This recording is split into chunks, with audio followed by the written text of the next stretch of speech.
नमस्कार, DD news पर आप खास मुलाकात देख रहे हैं। मैं हूं अशोक श्रीवास्तव। इस वक्त अगर दुनिया की बात करें तो दुनिया कई तरह की चुनौतियों से और कई तरह के संकटों से गुजर रही है। खास करके आर्थिक क्षेत्र में यह कहा जाता है कि दुनिया के सामने जो है फिलहाल एक कुछ बड़े संकट है और आने वाले कुछ वर्षों में ये संकट जो है और गहरा भी सकते हैं।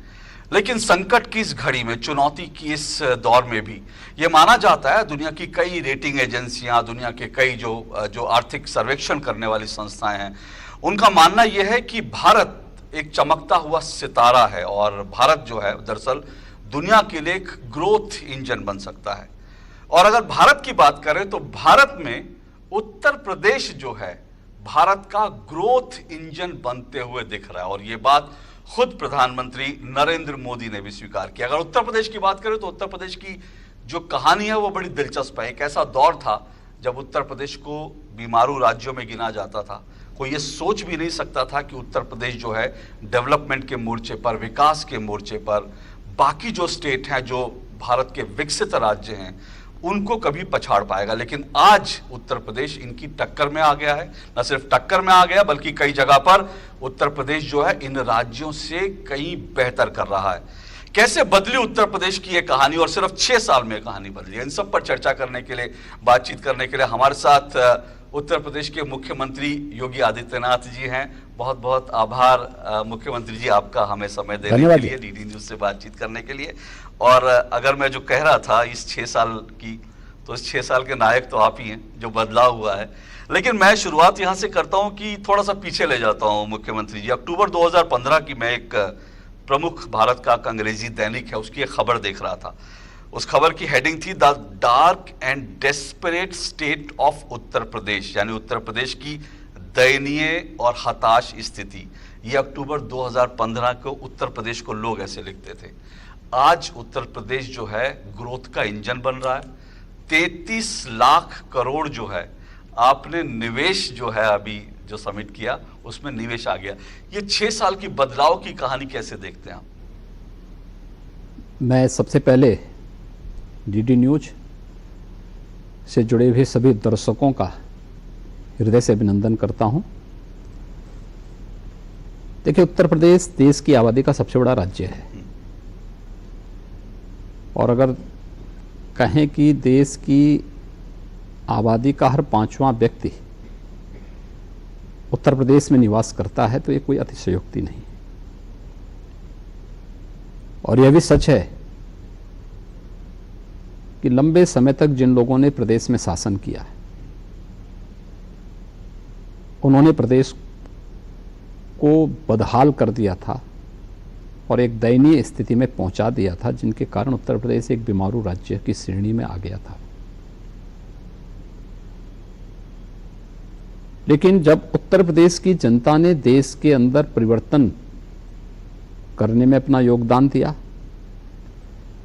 प्रधानमंत्री मोदी जी पे विश्वास किया, उनके आह्वान पर प्रदेश में भारतीय जनता पार्टी की सरकार के गठन के लिए अपना आशीर्वाद दिया, तो स्वाभाविक रूप से वह परिवर्तन यूपी के अंदर भी देखने को मिला है। पिछले 6 वर्ष के अंदर जो कुछ भी आपको देखने को मिला है, ये वही प्रदेश है जो 6 वर्ष पहले तक जिसके बारे में देश और दुनिया की धारणा भिन्न थी। पिछले 6 वर्ष के अंदर ये धारणा पूरी तरह बदल चुकी है। आज उत्तर प्रदेश देश के कानून व्यवस्था की दृष्टि से, सुरक्षा की दृष्टि से सबसे बेहतरीन स्थिति में है। आज उत्तर प्रदेश अगर सबसे बड़ी आबादी का राज्य है तो इसका मतलब सबसे ज्यादा यूथ पावर भी, युवा शक्ति भी हमारे पास यूपी के पास है। जिस उत्तर प्रदेश में कभी पिछली सरकारों की लापरवाही और विकास विरोधी नीतियों के कारण एमएसएमई सेक्टर पूरी तरह मृतप्राय हो रहा था, वह उत्तर प्रदेश आज फिर से वन डिस्ट्रिक्ट वन प्रोडक्ट की अपनी योजनाओं के माध्यम से अपने परंपरागत उद्यम को प्रोत्साहित करने में अग्रणी राज्यों के रूप में आगे आया है और वह देश के औद्योगिक और प्रदेश के औद्योगिक विकास के लिए एक नींव का पत्थर बन रहे हैं। उत्तर प्रदेश के अंदर जो देश की सबसे बड़ी, सबसे अच्छी कृषि भूमि है, आज वह कृषि उत्पादन में डबल डिजिट के आसपास अपने विकास दर को पहुंचा रहा है। और ये वही उत्तर प्रदेश है जिस उत्तर प्रदेश के अंदर औद्योगिक विकास की कोई बात ही नहीं करता था।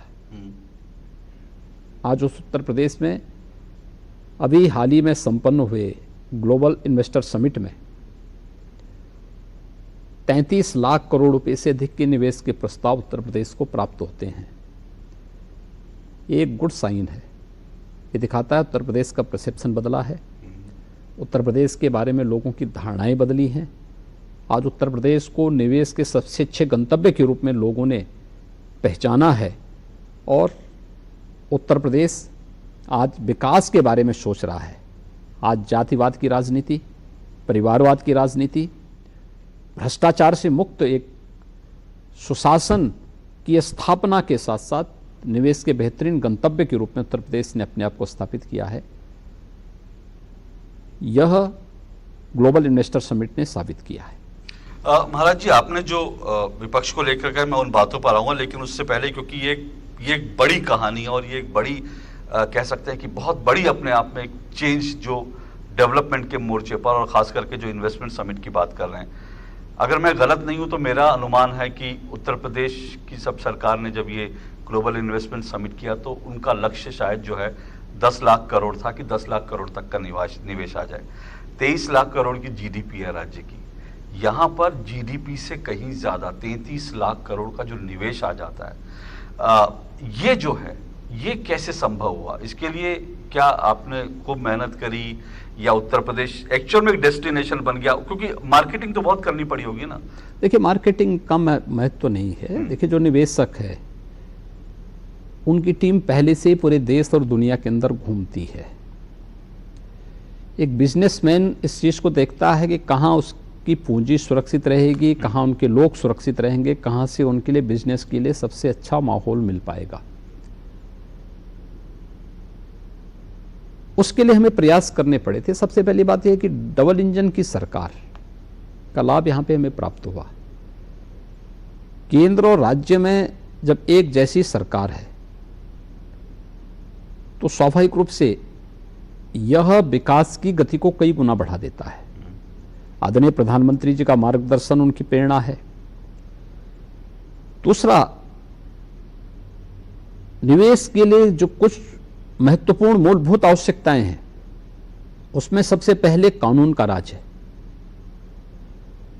सेकंड लैंड बैंक है, थर्ड आपने उस सेक्टर से जुड़ी हुई पॉलिसी आपके पास है या नहीं है जिसमें इन्वेस्टर इन्वेस्ट करना चाहता अपना, तीसरा वहां पे मैन पावर की स्थिति क्या है, चौथा लालफीताशाही नौकरशाही की स्थिति क्या है। संयोग से उत्तर प्रदेश ने इन पांचों क्षेत्र में बहुत अच्छा काम किया। आज हमारे पास कानून व्यवस्था उत्तर प्रदेश की आज के दिन पे नजीर मानी जा रही है। हमारे पास एक लैंड बैंक है। उत्तर प्रदेश के पास 25 सेक्टर की अपनी पॉलिसी है। उत्तर प्रदेश के पास स्किल और अनस्किल मैन पावर है। नौकरशाही के हस्तक्षेप को न्यूनतम स्तर पर करने के लिए हम लोगों ने तकनीक का उपयोग किया। सिंगल विंडो के लिए निवेश मित्र, प्रत्येक एमओयू की मॉनिटरिंग के लिए MOU monitoring system, online incentive, अगर किसी ने निवेश कर लिया है, निवेश के बाद प्रोडक्शन शुरू होने जा रहा है, शासन से मिलने वाला इंसेंटिव, ऑनलाइन इंसेंटिव सिस्टम, ये सभी कुछ हम लोगों ने तकनीक का उपयोग करके इन सभी कार्रवाई को आगे बढ़ाया है। तो हर एक निवेशक को इस चीज़ का वो पड़ा है कि ये इसके दायरे में आता है और वह हम लोग इसके तहत कार्य कर रहे हैं, उसको एक विश्वास हुआ है। आज उस विश्वास के कारण ये हुआ है। लेकिन हाँ, इसके लिए हमें कुछ प्रयास करने पड़े। हमें सेक्टोरियल पॉलिसीज बनानी पड़ी। मंत्री समूह दुनिया के 16 देशों की 21 सिटी को कवर किए। मंत्रिमंडल के हमारे वरिष्ठ सदस्य देश के अंदर 10 सिटी के अंदर जाकर के रोड शोज किए।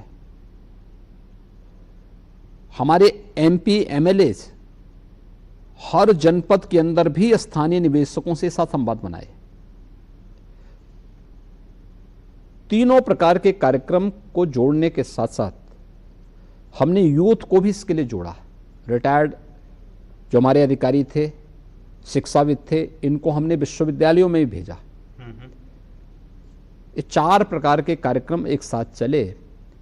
परिणाम था पूरी दुनिया, पूरा देश उत्तर प्रदेश की तरफ निवेश के लिए पूरी मजबूती के साथ और धमाकेदार तरीके से आया। परिणाम हमारे सामने है। पर महाराज जी 33 लाख करोड़ जो है, अगर निवेश की बात आती है तो एक लोग ये कह रहे हैं कि भाई ये बहुत बड़ी राशि है उत्तर प्रदेश के को देखते हुए, पर ये भी लोग सवाल उठा रहे हैं कि ये क्या जमीन पर उतर जाएगी ये सब चीजें क्या? क्योंकि अगर हो जाएगा तो आप जैसा दावा कर रहे हैं और जैसा मैं देख रहा था कई उद्योगपतियों ने भी माना, 90 लाख से ज्यादा यहां पर रोजगार जनरेट होगा। ये अपने आप में बहुत बड़ी एक अमाउंट है। देखिए, जितने निवेश के प्रस्ताव हमें प्राप्त हुए हैं,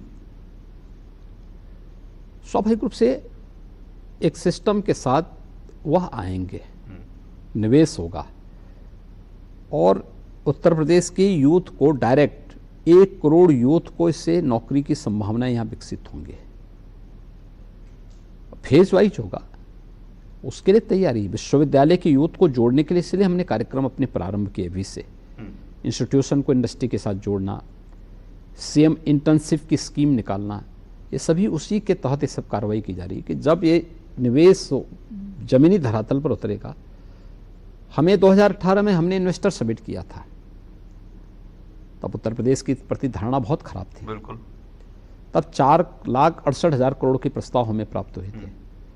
उनमें से हम अलग अलग चरणों में 3 बार तो हम लोगों को ग्राउंड ब्रेकिंग की सेरेमनी हमने आयोजित की थी और अन्य समय में भी जो कार्यक्रम यहाँ पे संपन्न हुए, लगभग 4 लाख करोड़ के निवेश प्रस्ताव हम जमीनी धरातल पर उतारे थे।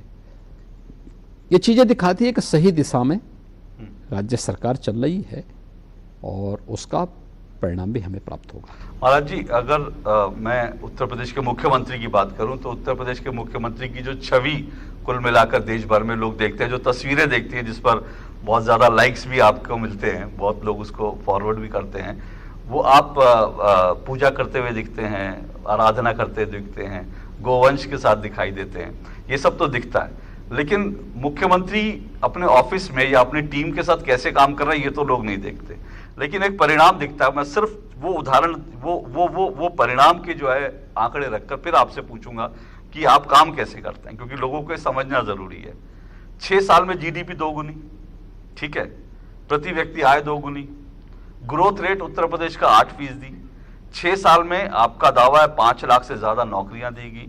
64,000 एकड़ जमीन भू माफियाओं से छुड़ाकर एक लैंड आपने जो है बैंक बनाया, लैंड बैंक बनाया। तो ये सब जो चीजें आपने किया कि उसके लिए आपने लक्ष्य निर्धारित किए? 5 लाख तो हमने 5 लाख से अधिक सरकारी नौकरी दी है। अभी कल हम 7,000 से अधिक एएनएम को नियुक्ति पत्र देने जा रहे हैं और 26 तारीख को 9,000 से अधिक पुलिस और पीएससी के या गृह विभाग से जुड़े हुए जो तमाम हमारे अन्य डिपार्टमेंट हैं, इन सब से जुड़े हुए 9,000 से अधिक सब इंस्पेक्टर रैंक के अधिकारियों के चयन की नियुक्ति पत्र हम बांटने जा रहे हैं। ये सभी इसी दौरान हुए हैं। लेकिन जो निवेश यहाँ हुए हैं, हमने जो यहाँ के परंपरागत उद्यम को प्रोत्साहित करके उसको आगे बढ़ाया है, एमएसएमई सेक्टर को पर ध्यान दिया है, 1 करोड़ 61 लाख से अधिक उसके माध्यम से नौकरी जनरेट हुई है।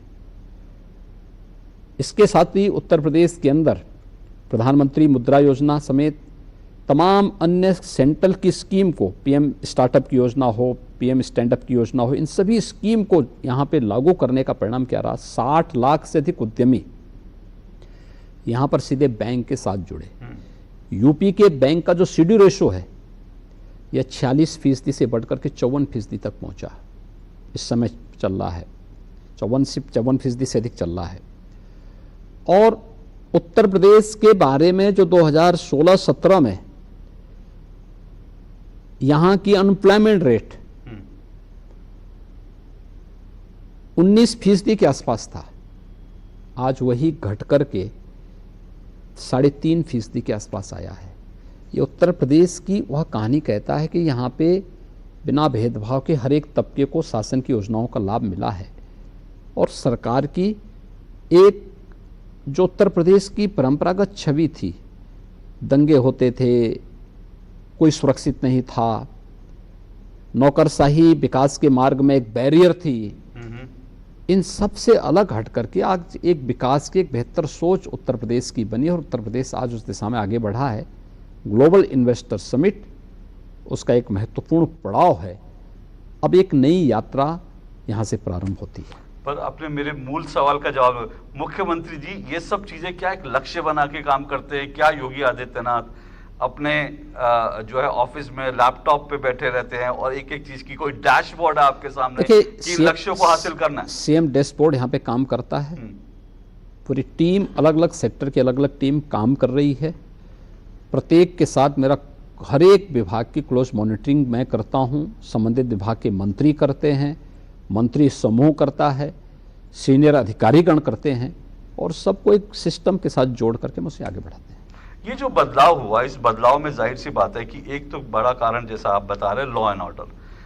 यूपी निवेशकों का डेस्टिनेशन बन रहा है, ये भी दिख रहा है। साथ साथ आपको लगता है एक इंफ्रास्ट्रक्चर जो है क्या उस पर काम करना है? क्योंकि उत्तर प्रदेश के इंफ्रास्ट्रक्चर को लेकर बहुत खराब हालत थी। आज लोग इंफ्रास्ट्रक्चर की बात करते हैं, कनेक्टिविटी की बात करते हैं। आपको लगता है ये भी एक महत्वपूर्ण की पॉइंट रहा जिससे उत्तर प्रदेश में बदलाव आया? देखिए, 17 के पहले उत्तर प्रदेश के बारे में देश और दुनिया की धारणा क्या थी? संजोग से उत्तर प्रदेश अपने मित्र राष्ट्र नेपाल के साथ एक बड़ी सीमा हमारी जुड़ी हुई है। बिहार, झारखंड, छत्तीसगढ़, मध्य प्रदेश, राजस्थान, हरियाणा, उत्तराखंड और दिल्ली, इन सभी राज्यों के साथ हमारी सीमा जुड़ी हुई है। यूपी के बारे में धारणा क्या थी? जहां से सड़कों पे गड्ढे प्रारंभ हों और सायकाल होते ही जहां से अंधेरा हो जाए वो उत्तर प्रदेश समझ लो, उत्तर प्रदेश की सीमा शुरू हो गई। आज आप देखेंगे इंटर स्टेट कनेक्टिविटी को 4 लेन की कनेक्टिविटी के साथ हमने जोड़ा है। उत्तर प्रदेश के अंदर बिना भेदभाव के सभी 75 जनपदों के सभी 350 तहसीलों में, सभी 58,000 से अधिक ग्राम पंचायतों में, सभी 765 से अधिक 62 से अधिक हमारी जितनी नगर निकाय हैं, सब में विद्युत की आपूर्ति बिना भेदभाव के सबको की जा रही है। हमने उन सभी धारणाओं को जो यूपी के बारे में, जो यूपी के विकास के बैरियर थे, उनको एक एक करके यूपी से हटाया है और उत्तर प्रदेश आज एक बेहतरीन गंतव्य के रूप में इसलिए बढ़ा है, इंफ्रास्ट्रक्चर के लिए कार्य हुआ। आज आप देखेंगे इससे पहले निवेश का मतलब क्या था? इससे पहले निवेश का मतलब था एनसीआर में, नोएडा, गाजियाबाद में कुछ निवेश हो जाता था, वो निवेश मान लिया जाता था। यूपी के लिए इन्वेस्टर समिट यूपी के अंदर नहीं हो पाते थे क्योंकि कोई निवेशक यूपी में नहीं आना चाहता था, दिल्ली या मुंबई में होते थे। आज अगर आप देखेंगे तो जो हमारे पास 33.5 लाख करोड़ रुपए के प्रस्ताव प्राप्त हुए, इनमें से 10 लाख करोड़ रुपए के प्रस्ताव तो केवल पूर्वी उत्तर प्रदेश के आए हैं। बुंदेलखंड के 4,29,000 करोड़ के प्रस्ताव आए हैं, जिनके बारे में बहुत खराब परसेप्शन था, जिसके बारे में था कि साहब ये सबसे यानी सामाजिक, आपके आर्थिक क्षेत्रीय आर्थिक असंतुलन की जो स्थिति थी यूपी के अंदर, उस दृष्टि से ये निवेश बहुत महत्वपूर्ण है। पूर्वी उत्तर प्रदेश पूर्वांचल एक्सप्रेसवे के साथ जुड़ चुका है, बुंदेलखंड एक्सप्रेसवे के साथ जुड़ चुका है, पश्चिमी उत्तर प्रदेश को मध्य उत्तर प्रदेश और पूर्वी उत्तर प्रदेश से जोड़ने के लिए गंगा एक्सप्रेसवे बन रहा है, गोरखपुर लिंक एक्सप्रेसवे का निर्माण हो रहा है, बलिया लिंक एक्सप्रेसवे के लिए कार्य चल रहा है, बुंदेलखंड एक्सप्रेसवे को चित्रकूट तक पहुंचाने के लिए हम लोग उसकी सहमति दी है, उस पर आगे कार्रवाई हमारी चल चुकी है। दिल्ली से मेरठ को जोड़ने के लिए 12 लेन का NHAI ने अपना एक्सप्रेस हाईवे बना दिया है और उसको यातायात भी उसमें चालू हो चुका है। रोड इंफ्रास्ट्रक्चर यूपी के अंदर बेहतरीन हुआ है। एयर कनेक्टिविटी हमारी बेहतर हुई है। अगर एयर कनेक्टिविटी की दृष्टि से अगर आप देखेंगे तो उत्तर प्रदेश के अंदर 2017 तक, आप सोचिए 1947 से 2017 तक यूपी के अंदर 2 एयरपोर्ट फुल्ली क्रियाशील थे, लखनऊ और वाराणसी। 2 आंशिक थे, गोरखपुर और आगरा।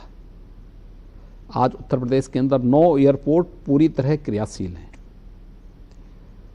10 एयरपोर्ट पर हम कार्य कर रहे हैं, जिनमें 5 तैयार हो चुके हैं, जिनमें एयरपोर्ट अथॉरिटी ने परमिशन दे दी है, जिसमें बहुत शीघ्र वायु सेवा जहां से प्रारंभ होने जा रही है। 5 शेष पे हम कार्य कर रहे हैं। इस वर्ष के अंत तक अयोध्या और जेवर की एयरपोर्ट क्रियाशील होंगे। और आप देखेंगे 5 इंटरनेशनल एयरपोर्ट का उत्तर प्रदेश पहला राज्य होगा देश का। रेल की सबसे अच्छा नेटवर्क यूपी के पास है, 16,000 किलोमीटर का railway network. Eastern and western freight corridor UP से होकर गुजरता है और उसका जंक्शन भी यूपी के पास ही पड़ता है। देश का पहला वाटरवे हल्दिया से वाराणसी के बीच में चालू हो चुका है। आदरणीय प्रधानमंत्री जी ने 13 जनवरी को देश का दुनिया का सबसे बड़ा रिवर क्रूज वाराणसी से डिब्रूगढ़ के बीच में प्रारंभ किया। उसका उद्घाटन भी पीएम साहब ने किया था। ये उत्तर प्रदेश को पूर्वी बंदरगाह के साथ जोड़ने के लिए और उत्तर प्रदेश को एक्सपोर्ट के एक नए हब के रूप में विकसित करने के लिए तमाम हमारे ड्राई पोर्ट आ रहे हैं। मल्टी मॉडल ट्रांसपोर्ट हब बनाने की कार्रवाई यहाँ पे चल रही है और भी अन्य तमाम सेक्टर्स में यहाँ पे निवेश के प्रस्ताव आ रहे हैं। तो इंफ्रास्ट्रक्चर डेवलपमेंट के लिए बेहतरीन कार्य हुआ है और आगे अनवरत चल रहा है। तो महाराज जी, आप जो आंकड़े भी हैं और आप जो बता रहे हैं, पर विपक्ष तो अभी भी इसको मानता नहीं। आज जब राज्यपाल महोदय अपना भाषण रख रही थी तो पूरे समय जो है हंगामा होता रहा। लोगों ने कहा राज्यपाल को लेकर गो बैक के नारे। वो तो कहते हैं कि डेवलपमेंट नाम की कोई चीज ही नहीं उत्तर प्रदेश में दिखती। देखिए, जिन लोगों ने डेवलपमेंट देखा ही नहीं और अपने शासनकाल में डेवलपमेंट के बारे में सोचा भी नहीं और किया भी नहीं, आखिर वो डेवलपमेंट की परिभाषा जानेंगे कैसे? और जो दृश्य सदन में था पूरे प्रदेश और पूरे देश ने देखा है। विपक्ष का यही व्यवहार है जो विधायिका के प्रति और मातृशक्ति के प्रति उनके मन में कितना आदर भाव है, उसका एक दृष्टांत आज सदन में भी सबने देखा है। आपको थोड़ी हैरानी हुई? शिवपाल जी बहुत वरिष्ठ नेता है, आज तो वो भी एक तरह से सड़क पर थे। देखिए, शिवपाल जी बड़े नेता हैं, समाजवादी प्रबुद्ध हैं, तो उनसे इससे ज़्यादा उम्मीद भी थोड़ी की जा सकती है। पर महाराज जी, एक बात और है कि जब हम डेवलपमेंट की बात करते हैं मैं एक बहुत दिलचस्प आंकड़ा, उस पर भी मैं ज़रूर आपसे बात करना चाहूँगा। मेरे पास कुछ आंकड़े थे, दिखा रहे हैं कि उत्तर प्रदेश जो है पिछले कुछ समय में डेवलपमेंट के ऊपर सबसे ज़्यादा खर्च करने वाला राज्य है, नंबर 1 पर है। मतलब आप सोचिए कि महाराष्ट्र से, तमिलनाडु से, वेस्ट बंगाल, तेलंगाना, राजस्थान, आंध्र प्रदेश, कर्नाटक, मध्य प्रदेश, गुजरात, हरियाणा, इन सबसे ज़्यादा न सिर्फ राशि के हिसाब से बल्कि परसेंटेज के हिसाब से भी जीडीपी के नंबर 1 जो है डेवलपमेंट पे खर्च कर रहा है। तो क्या आपको लगता है ये डेवलपमेंट जो है ये की है लोगों के दिल तक पहुंचने? क्योंकि अभी आपने जैसे कहा कि डेवलपमेंट से इनका कोई नाता नहीं है। सवाल यह है कि जब लोगों तक डेवलपमेंट से पहुंचा जा सकता है तो विपक्ष इसको नजरअंदाज क्यों कर रहा था? देखिए, डेवलपमेंट से ही हम प्रत्येक नागरिक के जीवन में परिवर्तन ला सकते हैं। डेवलपमेंट ही वह आधार है जो परिवारवाद और जातिवाद और वर्ग संघर्ष से समाज को मुक्त करते हुए देश के बारे में एक बेहतर सोच दे सकता है।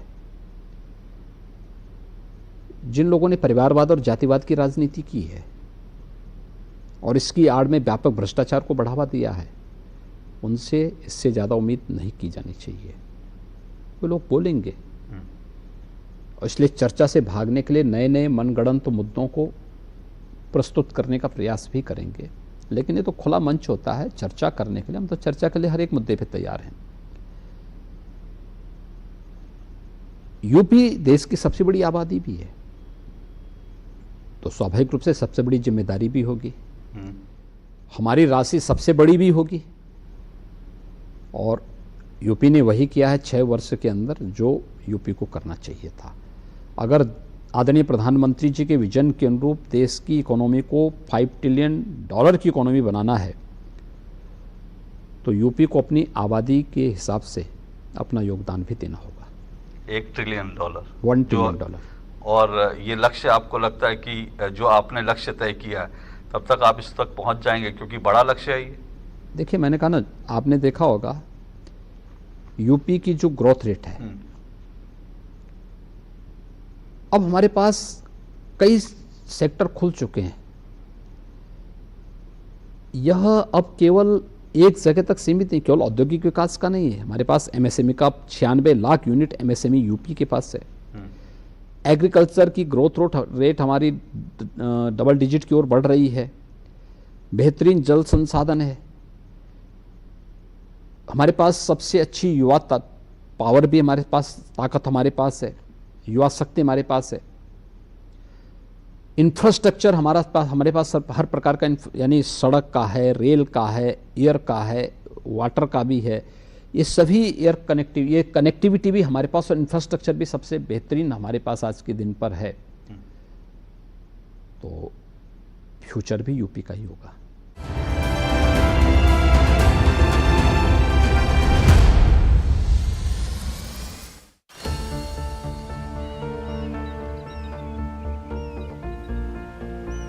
जो बनकर मेरा हमसफर आएगा, सिर्फ उसी को फर्क नजर आएगा। शुरू करो, डालो बुनियाद, घर महल नजर आएगा। वंडर लाइए, वंडर अपनाइए, फर्क नजर आएगा। वंडर सीमेंट, फर्क नजर आएगा।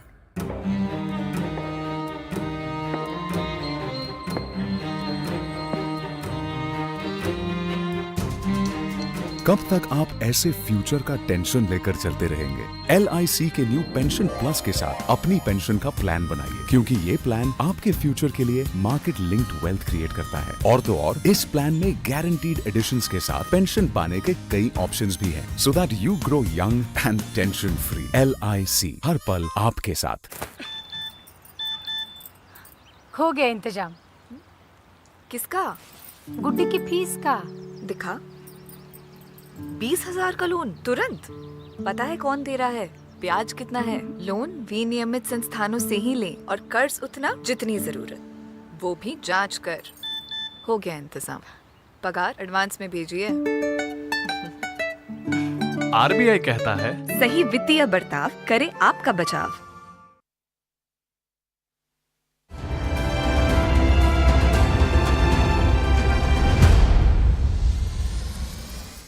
चुनौतियां आप देखते हैं, $1 ट्रिलियन इकोनॉमी जब उत्तर प्रदेश को बनाने की बात आती है, क्या आपको लगता है चुनौतियां भी तो कुछ आपके ज़हन में होंगी? ये हमने पिछले 2 साल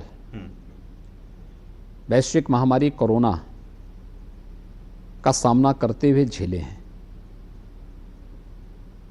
इसने हमारी अर्थव्यवस्था को प्रभावित किया, और हमारी नहीं, पूरे देश और पूरी दुनिया को बुरी तरह प्रभावित किया। तो प्रधानमंत्री मोदी जी का आशीर्वाद और उनका नेतृत्व भारत को मिला, जिसके कारण भारत आज सबसे तेजी के साथ बढ़ती हुई अर्थव्यवस्था है दुनिया के अंदर।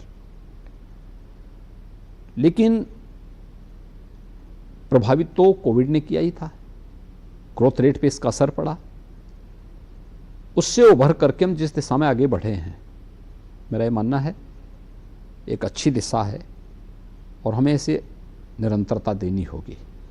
यूपी के सामने जो मानक गढ़ दिए गए हैं, यूपी अगर इसका अक्षरशः पालन कर ले और उसके अनुरूप चलेगा, अगले 4 साल के अंदर आप देखना यूपी $1 ट्रिलियन की इकोनॉमी बनेगा। अगले 4 साल में एकदम बनेगा। यानी कि अगले विधानसभा चुनाव से पहले आप कह रहे हैं? विधानसभा चुनाव के पहले यूपी $1 ट्रिलियन की इकोनॉमी होगा, और उत्तर प्रदेश के प्रति व्यक्ति आय नेशनल एवरेज से अच्छी होगी। नेशनल एवरेज से अच्छी होगी, ये आपका दावा है? हाँ। ये क्योंकि ये बड़ा बात है कि क्योंकि मैं आपका इंटरव्यू सुन रहा था कि यूपी तो पहले जो है नेशनल एवरेज के से बराबर ज्यादा था, बराबर था जी। 1947 के आसपास। लेकिन जिन लोगों ने उत्तर प्रदेश में लंबे समय तक शासन किया, वो लोग उत्तर प्रदेश की बदहाली और दयनीय स्थिति के लिए जिम्मेदार हैं। पर जब जो मैंने शुरुआत की थी महाराज जी, अगर मैं वहीं पर आऊं तो एक्चुअली में जो कहानी आई थी जिसका मैंने जिक्र किया कि उत्तर प्रदेश दयनीय और हताश स्थिति में, वो कहानी तब आई और जब उसको लेकर अंतर्राष्ट्रीय अखबारों ने, फाइनेंशियल टाइम्स जैसे अखबार ने ये लिखा कि उत्तर प्रदेश में 30 चपरासी की पोस्ट निकली थी, 20 लाख युवाओं ने आवेदन दिया था और उसके बाद क्या क्या स्थिति थी, वो 20 लाख में ऐसे थे जो बहुत अच्छी तरह से पढ़े लिखे थे। अब आप कह रहे हैं कि 33 लाख करोड़ जो है यहाँ निवेश आ रहा है। सवाल ये कि यूपी में सबसे ज्यादा युवा भी हैं, इन युवाओं की जिंदगी में क्या बदलाव आप देखते हैं? देखिए, मैंने आपको बताया ना, हमारे युवाओं, हमारे पास सबसे अच्छा ऊर्जावान और प्रतिभाशाली युवा है, पर स्किल है, स्किल और अनस्किल दोनों हमारे पास है। उसके स्किल डेवलपमेंट के लिए भी हम लोग अनेक कार्यक्रम बनाए हैं। मैंने कहा ना, जो आज के दिन पे इंस्टीट्यूशन को इंडस्ट्री के साथ जोड़ा जा रहा है, ये अपने उसी यूथ के लिए इंटर्नशिप, सीएम इंटर्नशिप की जो स्कीम हम लोग लेके आए हैं, जिसकी घोषणा हम किए हैं जी, वह भी उसी यूथ के लिए की जा रही है। इसके अलावा 2 करोड़ यूथ को हम टैबलेट और स्मार्टफोन दे रहे हैं, तकनीकी रूप से सक्षम बनाने में, सक्षम और समर्थ बनाने की दिशा में हमारा प्रयास है। 20 लाख यूथ को हम दे चुके हैं, शेष को हम देने जा रहे हैं। ये उसी युवा के लिए है। और अब 30 लाख 4th क्लास के कर्मचारी के लिए नहीं, 5 लाख सरकारी नौकरी हम अब तक दे चुके हैं। मैंने कहा ना, कल 7,000 के आसपास हम नियुक्ति पत्र बांटेंगे और फिर 26 को 9,000 से अधिक की नियुक्ति पत्र वितरित होंगे। ये यूपी की वह कहानी कह रही है जो नए भारत का नया यूपी है। 1 करोड़ 61 लाख यूथ को हम लोगों ने यूपी के अंदर निवेश जो हुए थे और अलग अलग सेक्टर में, एमएसएमई के अलावा औद्योगिक निवेश के अलग अलग सेक्टर में, जो डिफेंस के उस मैन्युफैक्चरिंग के उसमें, इन सब में भी उन्हें हमने रोजगार और नौकरी उपलब्ध करवाई। यूपी के अंदर जो हमारा परंपरागत उद्यम था, उसमें भी हम लोगों ने बहुत सारे यूथ को, वहाँ पे जो हमारे उद्यमी थे उनको बैंकों के साथ जोड़ करके यूपी की सीडी रेशो को भी बेहतर किया, लेकिन साथ साथ उन्हें आत्मनिर्भर भी बनाने की दिशा में कार्य किया है। आज यूपी का एक्सपोर्ट पिछले 5 साल में दोगुने से ज़्यादा हुआ है। यूपी आज एक्सपोर्ट हब के रूप में विकसित हो, लोगों के लिए सपना है, कोई मान नहीं सकता था, आज सच्चाई है। ये हो रहा है। तो ये इसी कहानी को आगे बढ़ाता है। जो आपने कहा कि लोगों के लिए सपना है, लोग तो मुझे याद है कि जब आप मुख्यमंत्री बने थे तो लोगों के जहन में एक तस्वीर थी कि भगवा वस्त्र पहनने वाले हैं और जो है जाहिर सी बात है कि धर्म पर फोकस होगा, अध्यात्म पर फोकस होगा, विकास शायद पीछे छूट जाएगा। लेकिन आपने विकास को भी मान्यता दी, साथ साथ धर्म और अध्यात्म के क्षेत्र में। ये मैं इसलिए पूछ रहा हूँ क्योंकि धर्म और अध्यात्म के क्षेत्र में भी उत्तर प्रदेश में बहुत बड़ा काम हो रहा है। आप अयोध्या, काशी से लेकर हम देखें तो बहुत कुछ, सब कुछ हो रहा है।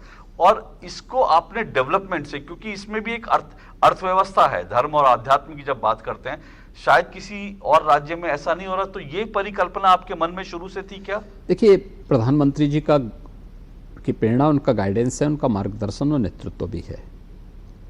और आदरणीय प्रधानमंत्री जी के नेतृत्व में सब कुछ आज हो रहा है। देखिए, यह विरासत का सम्मान तो है ही, लेकिन साथ साथ सर्विस सेक्टर, यूथ को एम्प्लॉयमेंट की दिशा से आगे बढ़ाने का, रोजगार का भी एक बहुत बड़ा माध्यम है।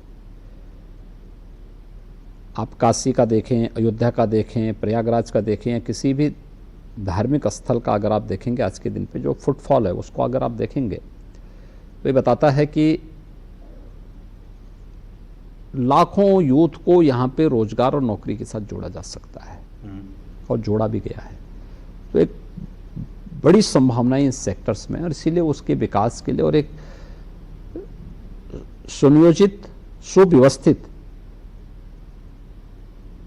विकास की प्रक्रिया के साथ उसको जोड़ा जा रहा है। पर महाराज जी, जब मैं ये डेवलपमेंट के डेटा देख रहा था तो साथ ही एक बात और आती है कि इन दिनों हम देखें बाकी स्टेट में जो है फ्रीबीज की एक बड़ी लहर चल गई है कि भाई फ्रीबीज मुफ्त में लोगों को दो और उसके बाद ऐसे लोगों का दिल जीतो।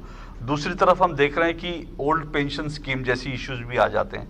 आपको लगता है कि ये सब इन मुद्दों से निपटना एक चुनौती है भविष्य की राजनीति, क्योंकि बीजेपी राजनीति में, आप देखिए, राजनीति अगर हमें डेवलपमेंट के बारे में सोचना है और आने वाली पीढ़ी के उज्जवल भविष्य को और बेहतरीन भविष्य को के बारे में सोचना है, या हम सोचते हैं उसके प्रति ईमानदार हैं, तो हमें चुनौती से जूझने के लिए प्रत्येक नागरिक को स्वावलंबन के पथ पर अग्रसर करने के लिए प्रेरित करना होगा।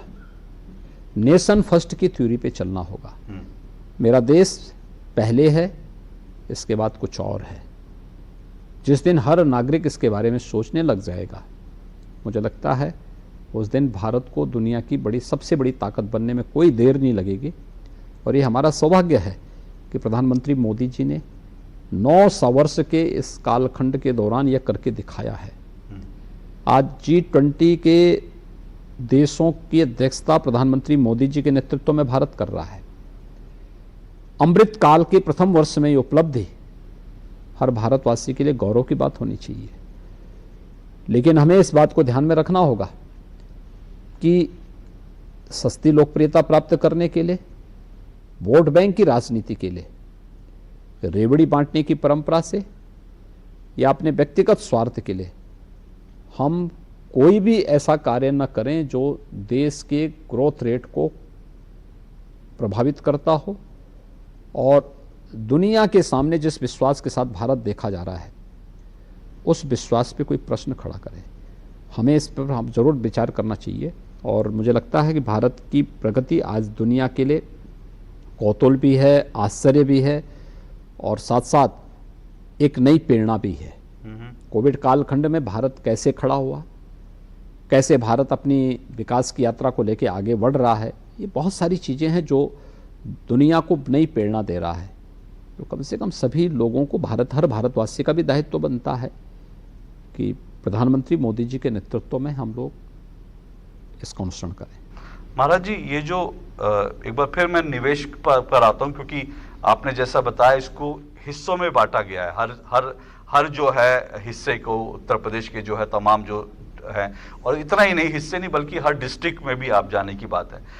हम जानते हैं कि उत्तर प्रदेश और बिहार की अगर जैसे बात करें, देश में आप कहीं भी चल जाए तो अनस्किल्ड लेबर जो है उत्तर प्रदेश बिहार का हर राज्य में मिलता है। क्या इसके पीछे आपका ये सपना है कि भाई उत्तर प्रदेश का जो अनस्किल्ड लेबर है पहले तो स्किल्ड हो और उसको अपने ही जिले में, अपने ही घर में काम मिले? क्योंकि युवाओं को अगर अपने घर में काम मिलेगा तो शायद उनकी जिंदगी का इससे बड़ी जो है सपना नहीं हो सकता कोई। हमने तो वही किया है ना। देखिए, जब हमने 1 डिस्ट्रिक्ट 1 प्रोडक्ट की अपनी नीति 2018 में प्रारंभ की थी, ये परंपरागत उद्यम के लिए था। उसका लाभ हमें उस दौरान तो मिला ही, लेकिन कोरोना कालखंड में जब अन्य राज्यों से उत्तर प्रदेश का कामगार और श्रमिक वापस आ रहा था, हमने उसको उनके ज़िले में पहुंचाते ही उसकी स्किल मैपिंग कराई और फिर उनको उस ज़िले में या कमिश्नरी के अंदर या फिर प्रदेश के अंदर जहां कहीं भी उसके लायक काम था वहां उसको कार्य उपलब्ध करवाया। 40 लाख कामगार और श्रमिक यूपी के अंदर आए थे। उन सबको उसकी रुचि के अनुसार और उसकी क्षमता के अनुरूप कार्य भी वहाँ उपलब्ध कराने का कार्य किया गया। अनस्किल जो मैन पावर है उसको स्किल बनाना, उसको स्किल डेवलपमेंट के लिए कार्य करना, इसके लिए अनेक कदम उठाए गए हैं। और जो हमारे विश्वविद्यालय हैं, तकनीकी संस्थान हैं, अन्य प्रतिष्ठित संस्थान हैं, राष्ट्रीय शिक्षा नीति ने इन सब के लिए अनेक अवसर दिए हैं और इसीलिए हम 2 करोड़ यूथ को टैबलेट और स्मार्टफोन उपलब्ध करवा भी रहे हैं कि जिससे तकनीकी दृष्टि से वो सक्षम और समर्थ बन सके। पर एक बात और, क्योंकि अब हम बार बार डेवलपमेंट की बात कर रहे हैं, निवेश की बात कर रहे हैं। अभी मैं सुन रहा था अखिलेश यादव कह रहे थे कि आप सपने दिखाते हैं लोगों को, आप बुलडोजर लेके घूमते हैं तो जहां बुलडोजर होगा वहां निवेश थोड़ी आ सकता है, वो ये भी कहते हैं। बुलडोजर की ही ताकत है कि आज निवेश भी यूपी में आ रहा है। ये यूपी का बुलडोजर है, यहाँ के इंफ्रास्ट्रक्चर को मजबूत करता है, लेकिन यहाँ के माफियाओं की कमर को भी तोड़ता है। और इसलिए जो उन माफियाओं के हमदर्द थे, उनको दर्द तो स्वाभाविक रूप से होगा ही होगा। आप किसकी तरफ इशारा कर रहे हैं? माफियाओं, जिनको इस पे आपत्ति है, जिनको बुलडोजर से आपत्ति, जिनको बुलडोजर पे आपत्ति है। पर बुलडोजर मॉडल की दुनिया में जब चर्चा होती है तो आपको कैसा लगता है? देखिए, ये तो अपना अपना दृष्टिकोण है।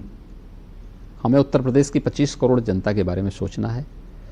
उत्तर प्रदेश की जनता के जो हित में होगा वह कदम हम उठाते हैं, उसके लिए कोई संकोच नहीं होना चाहिए।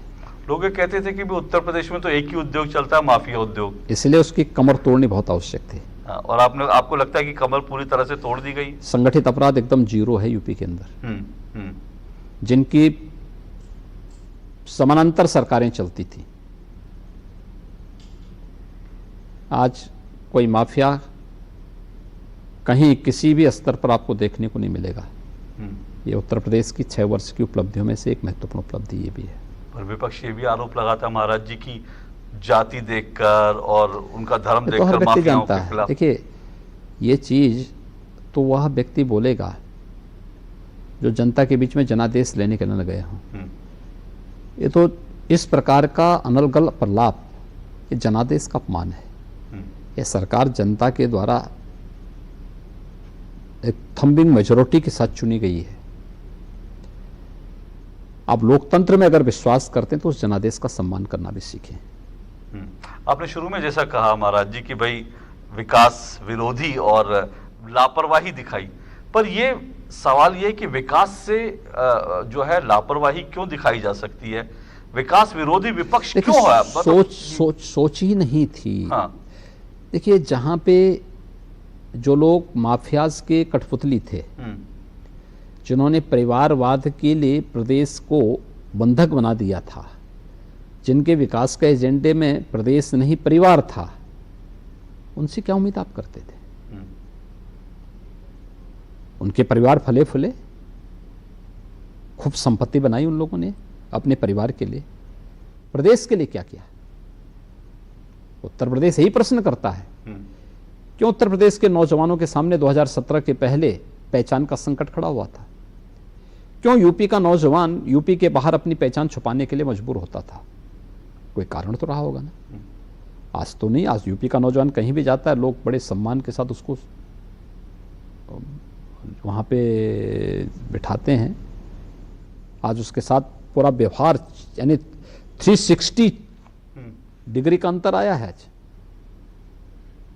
मुझे तो ये भी याद है महाराज जी, जब हम जो है छोटे थे और उसके बाद जब कॉलेज में भी गए तो उत्तर प्रदेश को कुछ लोग उल्टा प्रदेश कहते थे, और आज ये उल्टा प्रदेश पूरी तरह से उलट गया। ये उल्टा प्रदेश तो की यही थ्योरी उलट गई। 360 डिग्री का जो अंतर देखने को मिल रहा है कि जिस उत्तर प्रदेश को जिन लोगों ने सर्वाधिक समय तक शासन किया, उन दलों ने जिस उत्तर प्रदेश को दंगा प्रदेश बना दिया था, बदहाल प्रदेश बना दिया था, उल्टा प्रदेश बना दिया था, अधम प्रदेश बना दिया था, आज वही उत्तर प्रदेश सभी प्रश्नों का उत्तर बन चुका है, सर्वोत्तम प्रदेश बन चुका है। पर इसमें आप किसको ज्यादा जिम्मेदार मानते हैं महाराज जी? क्योंकि समाजवादी पार्टी लंबे समय तक रही, बीएसपी रही, कांग्रेस लंबे समय तक रही। सभी एक ही थैली के चट्टे बट्टे हैं। हाँ, ऐसा आप क्यों मानते हैं? नाम केवल परिवर्तन है दोनों, तीनों में। तीनों परिवारवादी दल हैं, तीनों ने जातिवाद के आधार पर समाज को विघटन करने का पाप किया है, सामाजिक ताने बाने को छिन्न भिन्न करके वर्ग संघर्ष को बढ़ाने का कार्य किया है। तीनों ने विकास को बाधित किया है, और तीनों के कारण उत्तर प्रदेश के नौजवानों के सामने पहचान का संकट खड़ा हुआ था। अब अगर कहें तो ये तीनों जो हैं, जो तमाम ताकतें हैं, वो बार बार एकजुट होने की कोशिश करती हैं आपके खिलाफ। उनको लगता है कि भाई, तो आपको लगता है कि क्या वो डेवलपमेंट उनको उत्तर प्रदेश का पसंद नहीं आ रहा, या उनको योगी आदित्यनाथ मॉडल पसंद नहीं आ रहा, या आप निजी तौर पर उनसे पसंद नहीं आ रहा? देखिए, वो लोग एकजुट होकर के देख चुके हैं। 2014 में भी, 2017 में भी, और 2019 में तो इन्होंने महागठबंधन भी बनाया था। उत्तर प्रदेश की जनता जनार्दन का विश्वास प्रधानमंत्री मोदी जी के साथ में है और वह आज भी मोदी जी के आह्वान पर भारतीय जनता पार्टी के साथ मजबूती के साथ खड़ा है।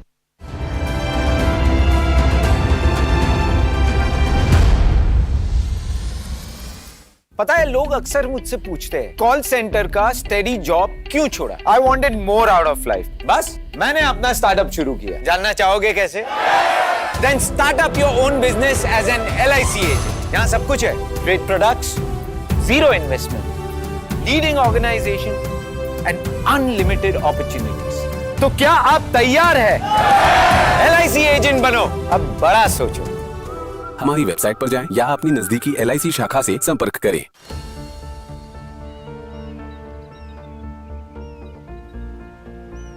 जो बनकर मेरा हमसफर आएगा, सिर्फ उसी को फर्क नजर आएगा। शुरू करो, डालो बुनियाद, घर महल नजर आएगा। वंडर लाइए, वंडर नहीं, फर्क नजर आएगा। वंडर सीमेंट, फर्क नजर आएगा। ये विशाल है ना, इसका सब प्रॉपर चलता है। कल उसके बैंक अकाउंट में 15,000 रुपए का फ्रॉड हुआ है, पता है? इसको तो कोई टेंशन ही नहीं होती है, देखना। टेंशन क्यों? मेरी कोई गलती नहीं थी। फिर भी फ्रॉड होने पर मैंने तुरंत बैंक को इन्फॉर्म कर दिया। RBI कहता है अगर आपके अकाउंट से किसी ने धोखे से पैसे निकाले हैं तो बैंक को जल्द से जल्द इन्फॉर्म कीजिए। 3 दिन के अंदर इन्फॉर्म किया तो कोई नुकसान नहीं होगा। जितना लेट करोगे उतना ज्यादा नुकसान। और सुन, सब चलता नहीं है, प्रॉपर चलाना पड़ता है। RBI कहता है जानकार बनिए, सतर्क रहिए।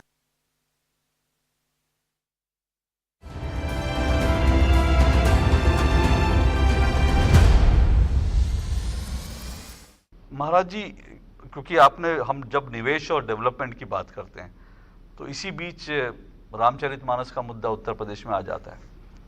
पहली बार होता है कि रामचरितमानस की प्रतियां जो है उत्तर प्रदेश में जलाई जाती हैं। आपको ये लगता है कि जो आप डेवलपमेंट के फोकस रहना चाहते हैं उससे फोकस हटाने के लिए है या फिर इसके पीछे कोई और गहरी आप बात देखते हैं? मैंने कहा 2 चीजें साफ हैं। एक, जिनका अपना विकास का कोई एजेंडा नहीं, वे अपने परंपरागत उन्हीं मुद्दों को लाने का प्रयास करेंगे जिसने उत्तर प्रदेश के विकास को बाधित किया है। जब प्रदेश की राजधानी लखनऊ में निवेश महाकुंभ हो रहा हो और G20 का डिजिटल इकोनॉमी पर एक महत्वपूर्ण समिट होने जा रहा हो, उस दौरान इस प्रकार के मुद्दों को रखने का मतलब क्या था?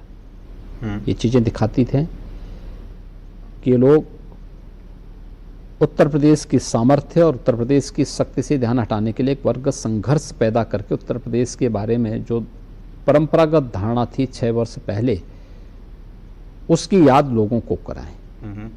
लेकिन उत्तर प्रदेश की जनता इन्हें समझ चुकी है, कोई इनके बहकावे में नहीं आने वाला है। आप इतना भरोसे के साथ कह रहे हैं? हाँ, इसलिए कह रहे हैं क्योंकि हम लोगों ने जमीनी धरातल पर कार्य किया है।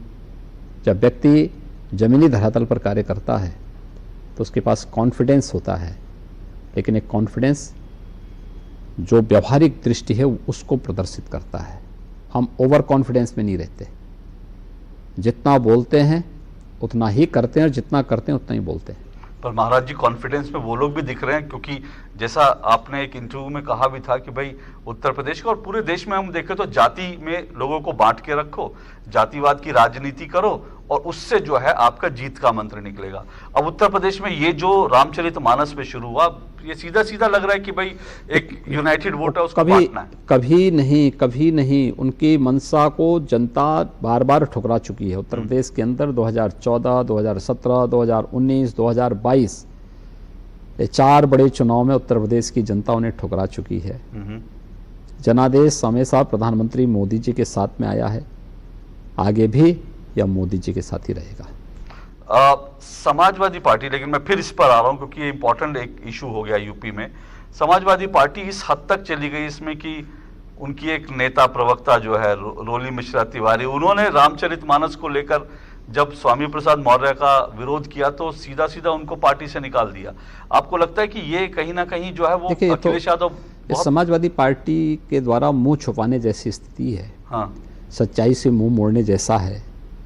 मुझे लगता है हर उत्तर प्रदेश वासी इस प्रकार के किसी भी वक्तव्य को जो भावनाओं को आहत करने वाला होगा, जो वर्ग संघर्ष की दुराग्रह से प्रेरित होगा, उसको कतई स्वीकार नहीं करेगा। तो महाराज जी 2024 अब ज्यादा दूर नहीं है। आप दावे कर रहे हैं कि भाई उत्तर प्रदेश में पहले से ज्यादा सीटें आएंगी बीजेपी को? एकदम आएंगी। क्या आधार है आपको लगता है कि डेवलपमेंट या दूसरे डबल मुद्दे? इंजन सरकार के द्वारा किए गए कार्य, प्रधानमंत्री मोदी जी के प्रति आम जनमानस के मन में जो विश्वास है, उसके बल पर हम कह सकते हैं कि भारतीय जनता पार्टी 2019 से बेहतरीन प्रदर्शन प्रदेश में करेगी।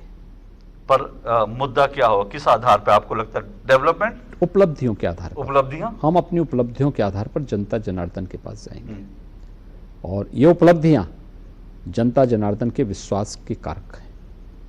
पर जब आप ऐसा कहते हैं तो मुख्यमंत्री जी, कई राजनीतिक विश्लेषकों का मानना है कि बीजेपी 2024 के चुनाव से पहले पूरे देश में और खासकर उत्तर प्रदेश को पूरा राममय बनाने के उसमें है। राम मंदिर निर्माण भगवान राम, देखिए भगवान राम हमारी आस्था के प्रतीक हैं। भगवान राम हमारे लिए वोट बैंक के माध्यम नहीं। हमें जब बोलना था, डंके की चोट पे कहा गया कि हम अयोध्या में राम मंदिर के निर्माण को संवैधानिक दायरे में रह के करेंगे। भारतीय जनता पार्टी ने कहा, अन्य दलों को किसने रोका था? अन्य दल तो विरोध करते थे, बैरियर बनते थे, लेकिन वो हमारे लिए वोट बैंक नहीं थे, हमारी आस्था के प्रतीक थे, विरासत का सम्मान उसके प्रतीक थे। हमने वो काम किया। लेकिन जो लोग बोलने वाले हैं तो बोलते थे, 2019 के समय भी बोलते थे कि महागठबंधन हो गया है, अब बीजेपी बहुत कम सीट पाएगी। तब भी भारतीय जनता पार्टी 66 सीट जीती है यूपी के अंदर। 2022 में भी बोलते थे, जब तो गए, लेकिन जनता ने जिसको गए कर दिया वो गया। तो ये चुनाव बार बार इस बात को प्रदर्शित करता है कि जनता के मन में डेवलपमेंट है, अपना उज्जवल भविष्य और एक बेहतरीन भविष्य के लिए भारतीय जनता पार्टी आवश्यक है। उसके लिए वो भारतीय जनता पार्टी के साथ में है। पर फिर आप इतने कॉन्फिडेंट है तो फिर एक बात और उठती है कि अभी उत्तर प्रदेश में पर्यटन विभाग और संस्कृति मंत्रालय यूथ तक राम को पहुंचाने के लिए एक जन जन के राम एक कार्यक्रम विश्वविद्यालयों में चला रहा है। और तो हर जगह तो हर साल करते हैं, पहली बार नहीं हो रहा है।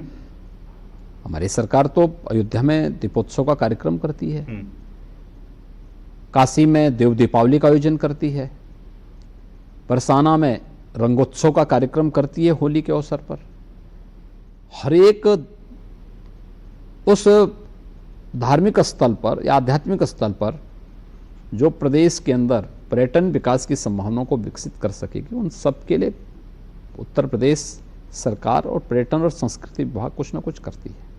और अयोध्या में रामायण यूनिवर्सिटी का आपका चल रही कार्रवाई, चल रही, हाँ चल रही कार्रवाई चल रही। कब तक वो पूरा हो जाएगा? अब देखिए, उसमें प्राइवेट इन्वेस्टर आ रहे हैं, वे लोग उसमें लगे हैं। उसमें उसके पीछे सोच क्या है? अगर मैं देखिए, रामायण यूनिवर्सिटी के साथ साथ रामायण से संबंधित उन सभी चीजों को शोध का विषय बनाना। आप सोचिए, वाल्मीकि कृत रामायण मौलिक संस्कृत का पहला महाकाव्य है, आज से हजारों वर्ष पहले रचा गया। वैदिक और मौलिक संस्कृत में उस दौरान कितना हो रहा होगा, उस कालखंड में उन्होंने वह ग्रंथ रचा था। देश और दुनिया के अंदर कौन सी ऐसी भाषा है जिसमें रामायण न रची गई हो? उसके बाद अब याद करिए, कौन सा ऐसा भाषा है देश के अंदर? ये आप चले जाइए, हिंदी में रामचरितमानस, उसके बाद आप किसी भी अन्य भाषा में चले जाइए, यानी अवधी में अगर आए हैं, रामचरितमानस अवधी में आया है, तो हिंदी में उसका नया रूपांतरण भी आया है। ऐसे ही अलग अलग राज्यों में आप चले जाइए, वहां के स्थानीय भाषाओं, क्षेत्रीय भाषाओं में भी अलग अलग रामायण रचे गए। आधार वाल्मीकि रामायण ही था, और दुनिया के अंदर भी कोई भाषा नहीं जिसमें न रचा गया। तो उस पर शोध नहीं होना चाहिए क्या? कहां कहां पे राम की संस्कृति गई, कैसे विश्व मानवता ने उससे प्रेरणा ली, क्या इस पे शोध नहीं होना चाहिए क्या? दूसरा, उस कालखंड से जुड़े हुए बहुत सारी ऐसी चीजें होंगी जिसको हमने केवल धार्मिक दृष्टि से देखा है, बहुत होगा तो आध्यात्मिक दृष्टिकोण से देखा होगा। क्या आज वैज्ञानिक कसौटी के माध्यम से भी क्या हम उस पर कुछ शोध कर सकते हैं? इस दिशा में भी कुछ प्रयास तो होने ही चाहिए। पर जब आप जब रामायण की बात कर रहे हैं तो मुझे एक बार फिर वो आया कि जब लोग वाल्मीकि रामायण पर सवाल नहीं उठाते, उंगली नहीं उठाते, पर तुलसीदास जी की रामचरितमानस पे क्या इसमें भी आपको लगता है कोई अलग तरह की जिन्होंने तुलसीदास जी को नहीं पढ़ा है वे इसी प्रकार की उंगली उठाएंगे। मध्यकाल में रामचरितमानस के माध्यम से तुलसीदास जी ने भारतीय चेतना को जागृत करने में जिस भूमिका का निर्वहन किया वो अविस्मरणीय है, हमें नहीं भूलना चाहिए। श्री रामचरितमानस में ही निषाद राज की भी चर्चा और सबरी की भी चर्चा है। हमें ये नहीं भूलना चाहिए कि मध्यकाल में जब देश गुलामी की बेड़ियों से जकड़ा हुआ था, तब सामाजिक चेतना को जागृत करने के लिए रामलीलाओं का शुभारंभ भी तुलसीदास जी ने प्रारंभ किया था। हर तबके के लोग उसके साथ जुड़ते थे और फिर उसमें उस समय की सत्ता को चुनौती दी जाती थी कि नहीं, हमारा राजा अकबर नहीं, हमारा तो एक ही राजा है और राम है, बोलो राजा रामचंद्र की जय। ये नारा मध्यकाल में भी लगता था, याद करना। और यह तुलसीदास जी की ही करामत थी, तुलसीदास जी के ही कारण ये संभव हो पाया। आज भी रामलीलाओं में आप जाते होंगे तो यही स्लोगन आता है वहां पे कि बोलो राजा रामचंद्र की जय। हर व्यक्ति उस जय जयकार के साथ जुड़ करके कितना आत्मविभोर हो जाता है। ये तो हर व्यक्ति जानता है। राम, कौन ऐसा भारतीय होगा जिसको नहीं मालूम होगा कि कौन प्रसंग कब आने वाला है? बिल्कुल। लेकिन रामायण से जुड़े हुए श्री रामचरितमानस से जुड़े हुए छंद और चौपाइयों के माध्यम से वह इतना आत्मविभोर हो जाता है, वह कल्पनीय है। इसलिए ये सब चलता रहेगा जी। मैं देख रहा हूँ जब आप रामायण रामचरितमानस की बात कर रहे हैं तो आपके चेहरे पर एक अलग ही तेज, अलग ही ऊर्जा जो है और अलग ही आनंद जो है आपके। देखो, हम लोग उस रस में डूबे हुए लोग हैं, इसलिए हमें उसका भाव मालूम है। जिन लोगों को उस भाव की जानकारी नहीं तो वे लोग क्या उसके बारे में चर्चा कर पाएंगे। अच्छा महाराज जी, एक चीज और ये आती है जब आपकी छवि के लेकर बात करते हैं, अभी क्योंकि एक खबर आई कि भाई मदरसों पर जो सीमावर्ती इलाके हैं वहाँ करीब 1500 मदरसों का कुछ सर्वे हो रहा है, उनके ऊपर सरकार की नज़र है। कुछ लोग जब आप ऐसे कदम उठाते हैं तो उसको वो धर्म के चश्मे से देखते हैं, कहते हैं भाई योगी जी जो है किसी मजहब को लेकर कोई टारगेट कर रहे हैं क्या? देखिए, हम किसी जाति, मत या मजहब के खिलाफ नहीं है, किसी उपासना विधि के खिलाफ भी नहीं है। हर व्यक्ति को अपनी उपासना विधि चुनने का पूरा अधिकार है, लेकिन राष्ट्रीयता के मुद्दे पर, भारतीय राष्ट्रीयता के प्रति सम्मान का भाव हर भारतीय के मन में होना चाहिए। जो भारत के अंदर रह रहा है उसके मन में भारत के प्रति, भारत के संविधान के प्रति, भारत की राष्ट्रीयता के प्रति सर्वोच्च सम्मान होना चाहिए। हमारी शिक्षा के केंद्र कोई भी हो, हमारे बेसिक शिक्षा परिषद के शिक्षण संस्थाएं हों, निजी क्षेत्र की संस्थाएं हों, या मदरसा हो, या किसी भी अन्य धार्मिक या मत और मजहब से जुड़े हुए, सेक्ट से जुड़े हुए कोई संस्थान हो, भारत के प्रत्येक राष्ट्रध्वज के प्रति सम्मान का भाव व्यक्त करना पड़ेगा, राष्ट्रगान और राष्ट्रगीत के प्रति सम्मान का भाव व्यक्त करना होगा, और हम लोगों को तय करना होगा कि हम अपनी वर्तमान पीढ़ी को कहां ले जाना चाहते हैं। कितने मौलवी और कितने मुंशी चाहिए आपको, कितने मुतवल्ली चाहिए। आपकी परंपरागत शिक्षा केवल आपको देगी, क्यों नहीं आधुनिक शिक्षा वहां दी जानी चाहिए। क्या उसे अच्छा नागरिक बनने, एपीजे अब्दुल कलाम बनने का अधिकार उस नौजवान के लिए नहीं है जो उस मदरसे में पढ़ रहा है? अगर उसको विज्ञान के बारे में, गणित के बारे में, कंप्यूटर के बारे में शिक्षा देने के किसी अभियान को सरकार चलाना चाहती है तो उसका विरोध क्यों? हम तो ये कह रहे हैं भाई आधुनिक शिक्षा के साथ जोड़ो, जिससे अच्छे वैज्ञानिक पैदा हो सकें,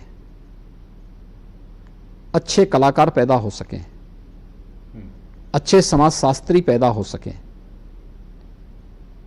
हर फील्ड से जुड़े हुए कुछ अच्छे नागरिक भी निकल सके वहां से। आप महाराज जी, जब मैं समय थोड़ा ज़्यादा ले रहा हूँ, लेकिन मैं जल्दी से कुछ छोटे छोटे सवाल, और क्योंकि 24 की लड़ाई की उत्तर प्रदेश की उसमें बड़ी भूमिका होगी।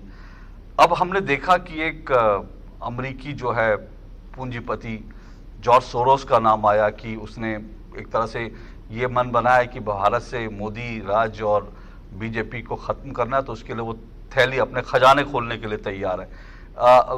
कई विदेशी जो हम देखते हैं कि मीडिया ऑर्गेनाइजेशन या बाकी जो है, एक कोई नैरेटिव आपको लगता है कि आप लोगों के खिलाफ एक चल रहा है, आपके खिलाफ, मोदी जी के खिलाफ एक इंटरनेशनल नैरेटिव चलता है क्या? देखिए, एक एक कड़ी को आप देखिए,